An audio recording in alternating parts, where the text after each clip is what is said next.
Good afternoon, ladies and gentlemen. Welcome to Hobe Nyamonga Media.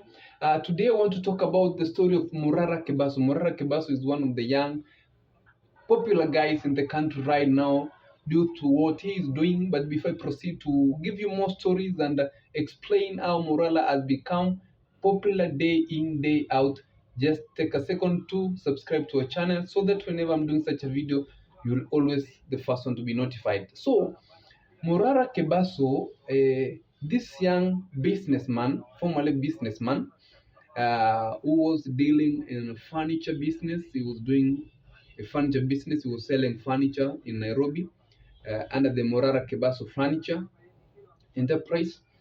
Uh, Started doing a follow-up, a checkup on the projects William Samuel Ruto either launched or commissioned, but those projects were never either started or those projects stalled.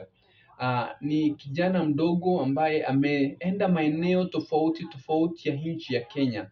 Ameenda maeneo ya Nyanza, ameenda maeneo ya Nairobi, amekuwa maeneo ya Mount Kenya na ametembea sana hii nchi kufuatilia ile kazi ambayo serikali inafanya, kama imefanyika ama the promises are just but empty promises. And I can tell you that for quite a long time, the government has been making promises that most of them haven't been fulfilled. And this Morara Kebaso man has effectively exposed those projects. Remember that now, as we're talking today, lots of people in the country, in Kenya, wamejiunga na mtandao, wako kwenye social media. Sasa siasa ya nchi ya Kenya inageuka polepole.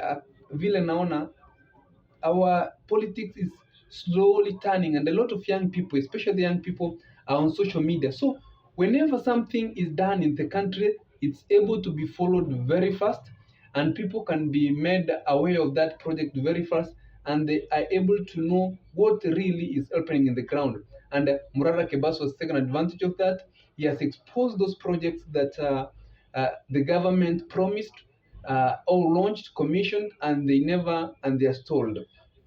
A uh, This man was so effective that he claims that close friends to the president did ask him to accumulate him to the government so that they can give him a position, but he denied. He later went on to claim that the president himself called him while he was on Citizen TV and in an interview with Jeff Koinange. He said that the president called him and the president told him to come and work with him so that at least after that was after he'd effectively exposed the false promises that have been for a long time been given in our country. And I think Morara Kebaso came out and says said that he denied the opportunity he'd been given to work for the government, and he will proceed to continue keeping the government in check. Remember that this man Murara Kebaso comes from a family where his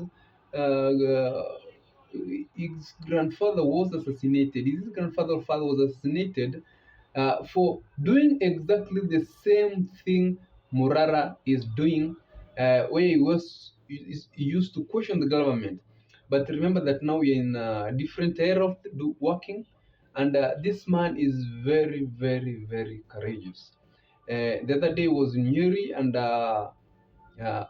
wakatuma lile gari la kuzima moto to try, and maybe I think it was according to Morara, they were trying to distract his campaign of awareness, but Morara could not even move from the way. He said that these people were missing when kids were burning. Remember the school that kids got burned, and now they are coming to distract his awareness campaign. So he's a very courageous man. He's making very good moves, and I remember that he's previously said that he is able and he has all the requirements and all. He is probably going to run for presidency. Remember that Kenya, where Kenya is heading now, if effectively, if effectively the Gen Z revolution that has been brought by the younger people, and we have seen what the young people in Kenya can do if these young people come together, work together, and support one of their own. Let's say, for example, they come and say, we, the younger generation, regardless of our tribe, regardless from where you come from, we are going to support one younger person, and we are not going to support these people who have been in the political MCP for a while, for quite a long time. I think it's going to be a very tough competition in 2027. But meanwhile, we'll see how things will unfold. The problem with the things that happen in Kenya, a thing comes out, people become so popular, but after some time, a person, that thing dies, and it's no longer going on. But I think, or I hope that Morara Kebaso will continue with what he is doing, and he will continue improving his strategies. And I think if he does what he's doing up to 2027 effectively, which is not very easy, uh, I think it's going to make him at a very good position. If he's running for presidency, he'll get a significant number of support from like-minded fellows in the country, especially the youth.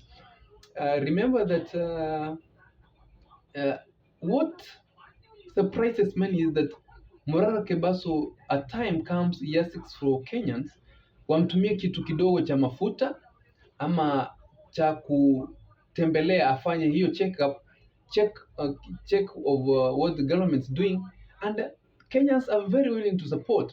For instance, a day comes when Morara Kebaso, I saw his comment on Facebook. He was saying that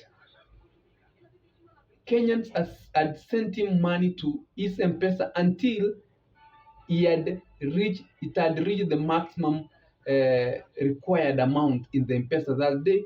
So let them send another day. It's a show that Kenyans are very, very eager, and Kenyans are very following on what he's doing, and they really, really are in support of what Morara Kebaso is doing. I'll be following, I'll be giving you the feedback, I'll be informing what Morara Kebaso is doing, any unfolding, but remember to subscribe so that whenever we come up with such a video, you are always the first one to be notified. Have an evening, a good evening, ladies and gentlemen.